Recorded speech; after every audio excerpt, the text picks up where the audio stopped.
അപ്പോൾ നമ്മുടെ ഇന്നത്തെ ചോദ്യം ഇങ്ങനെയാണ്: 1/1 × 2 + 1/2 × 3 + എക്സെട്ര + 1/7 × 8 = ഡാഷ്.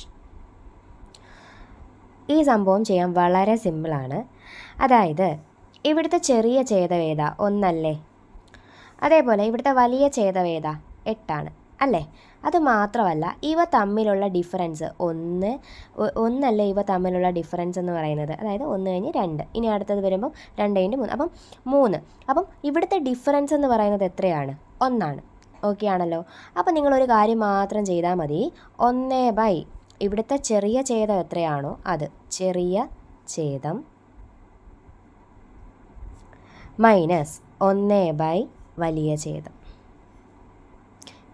ഇതിലൂടെ നമുക്ക് എന്ത് കിട്ടും? ഇതിൻ്റെ ആൻസർ പെട്ടെന്ന് കിട്ടും.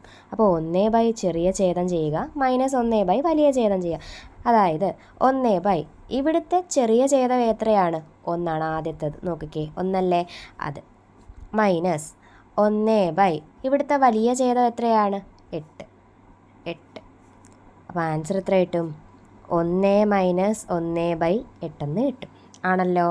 അവിടെ നിന്ന് നമുക്ക് ക്രോസ് ചെയ്ത് മൈനസ് ചെയ്യാം.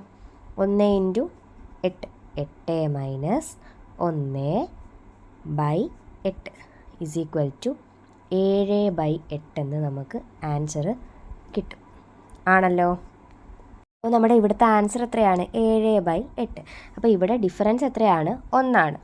അതുകൊണ്ട് നമുക്ക് എന്ത് ചെയ്താൽ മതി? 1/, ചെറിയ ഛേദം മൈനസ് 1/, വലിയ ഛേദം. ഇങ്ങനെ വരുന്ന ക്വസ്റ്റ്യൻ്റെ കാര്യമാണ് നമ്മൾ പറയുന്നത്. അപ്പം ചെറിയ ഛേദം ചെയ്യുമ്പോൾ നമുക്ക് എന്ത് കിട്ടും? അവൻ്റെ ആൻസർ പെട്ടെന്ന് തന്നെ കിട്ടുന്നതായിരിക്കും. അങ്ങനെയാണെങ്കിൽ നിങ്ങൾ ഈ ക്വസ്റ്റ്യൻ ഒന്ന് ചെയ്തിട്ട് ആൻസർ ഒന്ന് കമൻറ്റ് ചെയ്യണേ.